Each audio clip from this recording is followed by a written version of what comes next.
Путина снова подставил союзник. Прошлые договоренности трещат по швам. Кремль угодил в ловушку и снова остался ни с чем. В Киеве озвучили последние условия окончания войны. Зеленский жестко прошелся по переговорной позиции Москвы. Ответ Кремля не заставил себя долго ждать. Альянс наконец-то готов дать симметричный ответ. Десятки тысяч военных из 4 стран НАТО перешли в полную боевую готовность и ожидают сигнала. Никто никуда не уйдет. Глава государства выступил с важным заявлением. Эти и другие самые главные события субботнего утра 30 августа. Самые важные и срочные новости, эксклюзивные подробности. Вы смотрите информационный выпуск «Нехта». Оперативно о событиях в России, Беларуси, Украине и мире. Раньше и понятнее других. Все, что нужно знать сегодня. Зеленский жестко раскритиковал переговорные игры Москвы. Никакие комбинации Лавров-Ермак или Умеров-Мединский не двигают процесс вперед. Это только способ тянуть время и изображать конструктивность перед Вашингтоном. Президент отметил, что Кремль сознательно затягивает встречи лидеров, чтобы выиграть паузу и избежать нового давления, санкций, поставок оружия и международных мер в поддержку Украины. По его словам, российская сторона заинтересована не в прекращении войны, а в том, чтобы демонстрировать видимость диалога и готовить свое общество к будущим уступкам через ультиматуми вроде денацифікації. Русські будуть робити все, щоб не зустрічатися. На мій погляд, що вони дещо отримали, бо була у них зустріч зі Сполученими Штатами Америки. А вже ж зрозуміло, що якщо б зустріч була запропонована одразу трьохстороння,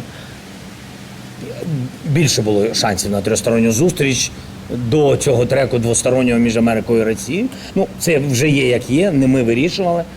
Да, але тем не меньше. Зеленский подчеркнул, война закончится не когда Москва решит снизойти до переговоров, а когда международное сообщество и поддержка союзников окончательно лишат агрессора пространства для маневра. Украина готова к любому формату переговоров, но только к тем, которые реально могут принести результат, а не служат ширмой для затягивания конфликта. В то же время в России как будто постарались подтвердить слова украинского президента и начали придумывать ответы на незаданный вопрос «почему?». Предлагаемые коллективным Западом опции носят однобокий характер, строятся с очевидным расчетом на сдерживание России, и авторы подобных идей идут по пути втягивания киевского режима в орбиту НАТО. В нарушение, подчеркну, нейтрального, внеблокового и безъядерного статуса Украины согласно же Декларации о государственном суверенитете 1990 года. Вашингтон дал понять, Украина должна сохраниться как государство, а Россия не получит права съесть ее целиком. Об этом заявил вице-президент США Джей Ди Венс в интервью USA Today, подчеркнув, что цель американской администрации Дональда Трампа – мирное урегулирование без исчезновения Украины с карты мира. У нас было несколько хороших бесед, как у меня, так и у президента США с президентом Зеленским. Собираемся продолжать работать во имя мира. Мы в значительной степени согласны с господином Зеленским, хоть у нас есть и некоторые разногласия. Конечно, хотим защитить территориальную целостность Украины и не имеем ни малейшего желания, чтобы Россия захватила всю страну. Мы также стремимся к тому, чтобы убийства прекратились, и считаем, что война достигла той точки, когда россияне, продолжая сражаться, на самом деле ничего не добиваются. Хотя и украинцы тоже ничего не добиваются. Трамп неоднократно говорил о так называемом обмене территориями как о единственном реальном пути завершить войну. Американский президент уверял, что подобный обмен якобы станет выигрышем для обеих сторон. Более того, 19 августа он заявил, что Украина может вернуть значительные территории, которые сейчас находятся под контролем российских войск. Но главный вопрос остается прежним. Пойдет ли Украина на какие-нибудь уступки и не станет ли обмен территориями замаскированной капитуляцией? Почти 1000 пострадавших, именно столько человек обратились за помощью после обстрела. По данным Киевской городской военной администрации, это семьи, которые пострадали лично или лишились жилья или имущества. В Киеве до сих пор ликвидируют последствия чудовищного удара России по столице. Только в Дарницком районе, где ракета полностью разрушила подъезд пятиэтажки, 21 семья осталась без крыши над головой. Во временном жилье теперь нуждаются 23 семьи. Коммунальщики продолжают обследовать здания. Киев-Авто Автодор восстанавливает дороги, а энергетики ремонтируют поврежденные сети, в том числе электроснабжение посольства Азербайджана, пострадавшего в результате обстрела. Но не все согласны с тем, что такие обстрелы – это плохо. Официальная позиция Венгрии, судя по всему, именно наоборот. В тексте, подготовленном Европейской службой внешней политики, говорится о гибели как минимум 23 мирных жителей, среди которых 4 детей и десятках раненых в результате удара 27 августа. ЕС выразил соболезнования и солидарность с украинцами, назвав атаку сознательной эскалацией и военным преступлением. Вчера мы были свидетелями масштабной атаки на Киев. Кроме того, пострадала европейская делегация. К счастью, никто не пострадал физически, но тем не менее эти нападения показывают, что Путин просто издевается над любыми мирными усилиями, которые предпринимаются. Россия не хочет мира. Это совершенно очевидно прямо сейчас из-за атак, которые они совершают. Так что мы должны оказать на них давление, чтобы они тоже захотели мира, потому что это единственное, что на них действует. Отдельно подчеркивается, ракеты повредили здание представительства ЕС и Британского совета в Киеве. Но Будапешт, видимо, такое не задевает, потому что там отказались подписаться под общим обращением.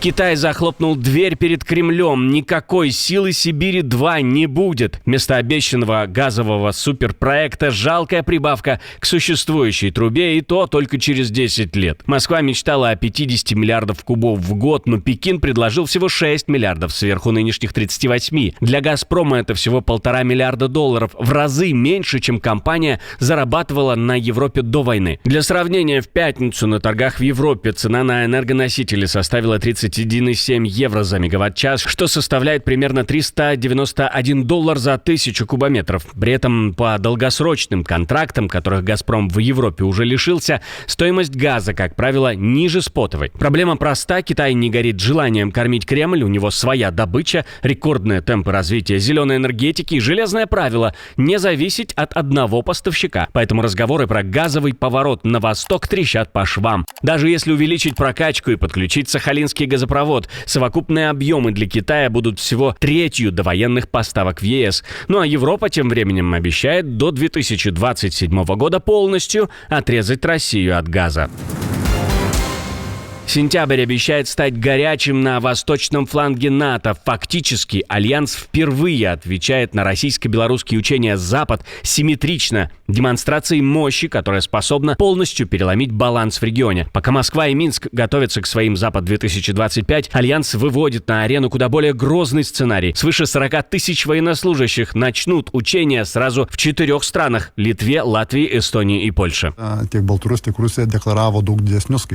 Беларусь и Россия заявили о гораздо более высоких цифрах, но из разведывательной информации, которой мы делимся с нашими союзниками по НАТО, можем видеть, что масштабы, скорее всего, будут меньше. Однако это ничего не значит. Это не значит, что мы должны расслабляться, потому что твердо знаем, что слова и действия часто не совпадают. Они мастера пропаганды.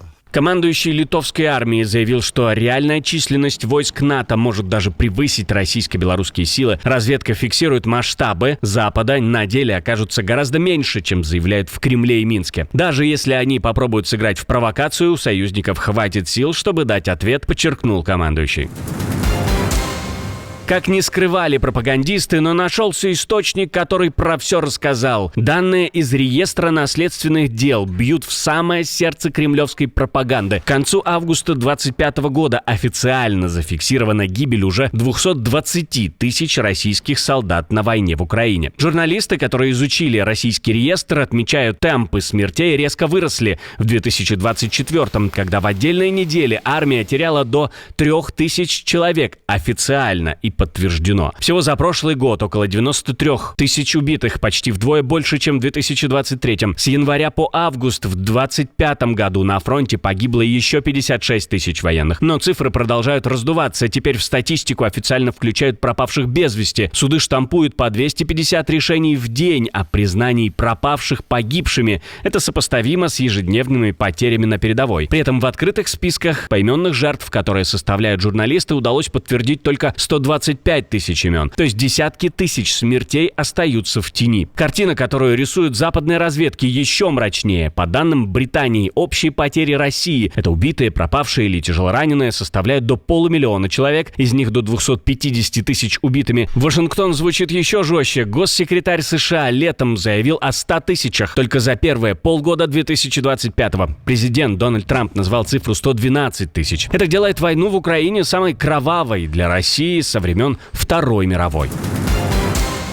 Президент остается на посту. Окончательное решение досрочных выборов главы державы не будет. Несмотря на все попытки заставить его уйти с поста, Макрон собирается отбыть свой срок полностью, вопреки мнению оппонентов.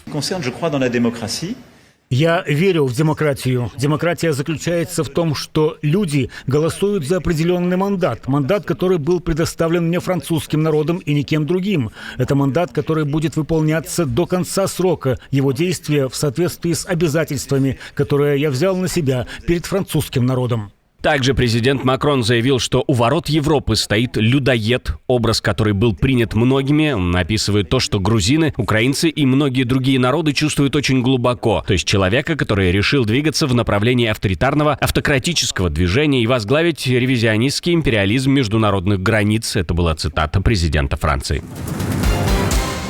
Ужасный и странный в то же время случай. В Уфе батут с детьми подхватил сильный ветер и буквально взлетел на воздух. Надувную конструкцию унесло прямо во время игр. По сообщениям местных пабликов, пострадали несколько детей. На месте работают 2 бригады скорой помощи. Очевидцы пишут, что ЧП произошло внезапно. Ветер потянул батут и перевернул его вместе с детьми. Информация о числе пострадавших уточняется. Отдельное спасибо, что досмотрели до конца. Спасибо за ваше доверие. Жду развернутых комментариев, лайков и репостов. Это важно, чтобы нас становилось больше. На этом пока все. До новых встреч и хороших вам новостей.